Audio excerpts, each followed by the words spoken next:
All right, Kirk Fletcher here having a little fun playing a awkward tempo groove, just trying to flow and keep myself, like up on my game, keep my rhythm and everything going and kind of have a little workout. That's really what this is a musical workout, just different things, just playing different chords and trying to make whatever chord you play just groove really hard in the right hand. Just keep this real loose and keep it real, steady.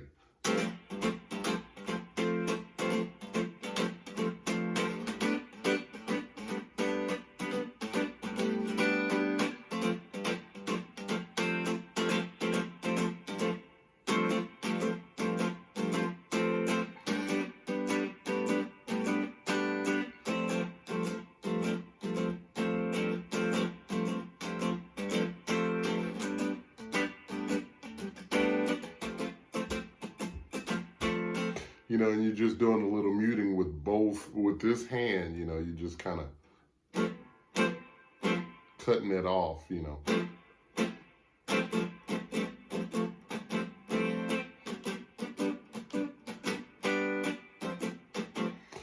of the first people I saw really kind of demonstrate that was an old Hot Licks instructional tape with Tuck Andres, the famous incredible solo jazz guitar player. He can play anything. Tuck is amazing. Tuck and Patty, this duo, husband and wife duo. And I saw in the video him kind of breaking that down, kind of almost like a chop, a karate chop.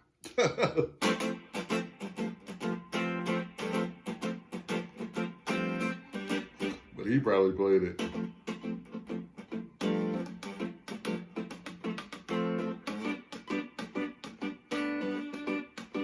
Because he plays fingerstyle.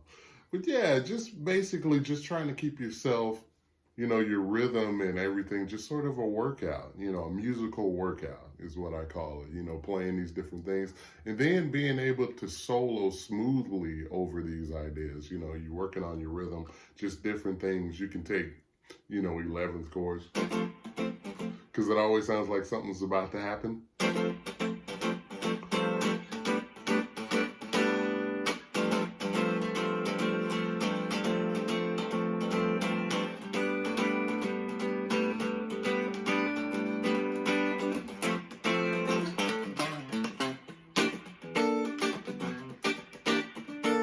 A little James Brown or whatever. And then the thing is to try and, when you solo, to try and kind of keep this rhythm going in your solo. You're kind of playing a rhythmic, solo.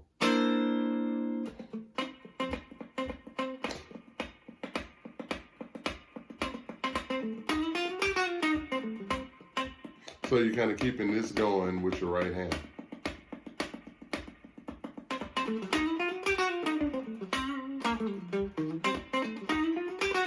See, messed up.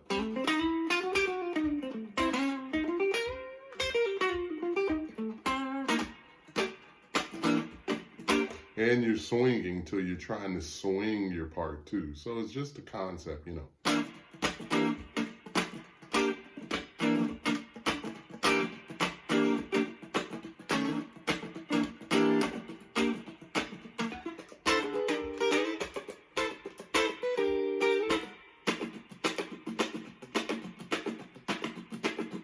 Many people played that rhythm. Jimi Hendrix, you could hear it in James Brown, this.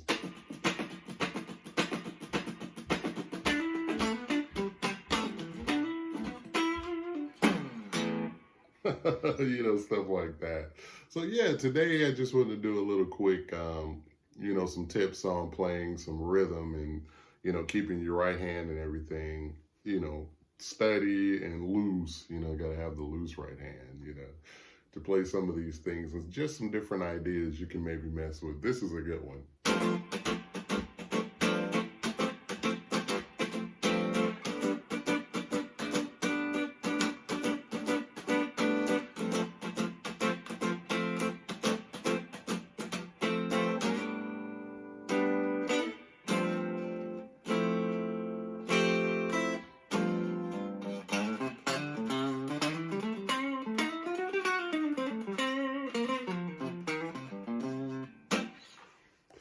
Yeah, so another thing I want to talk about, I get asked a lot about strings and picks.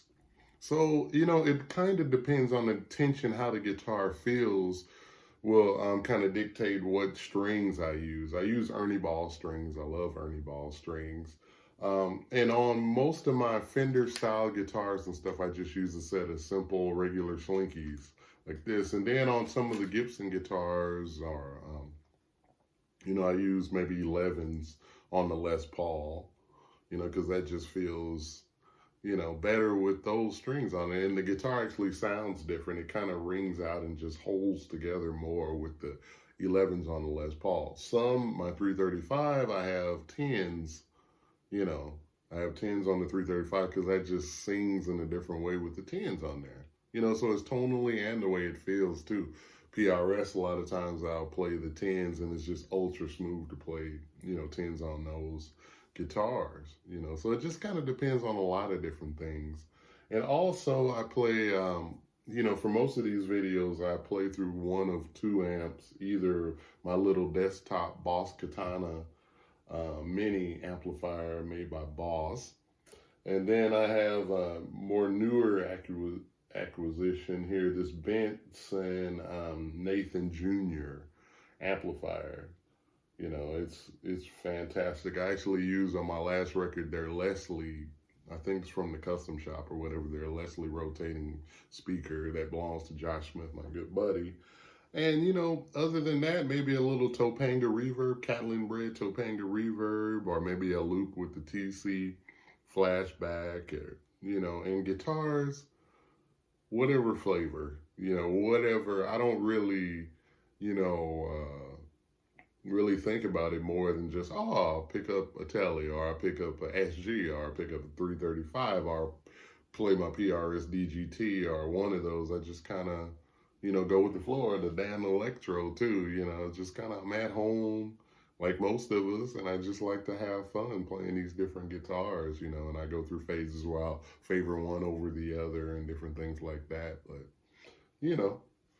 that's just how it is, and also, if I'm live, and I'm playing, doing my thing, I think more like a solo instrument. So, I tend to maybe gravitate more towards humbuckers and things here lately because it's just a singing sound and you want that thing to just sing, And a lot of times with more Fender style guitars, I'll have to use like a little pedal to get it to kind of sing a little bit more, So, it just all depends on what I'm trying to go for, And that's it for now. Fender heavy picks or whatever, celluloid heavy, because I use all different brands of picks, Ernie Ball here, got some Ernie Ball heavies, which I love because they have this little Ernie Ball emblem on them, so that kind of grips your fingers. And that's it for today. I'll talk to you real soon. Take care and work on that rhythm.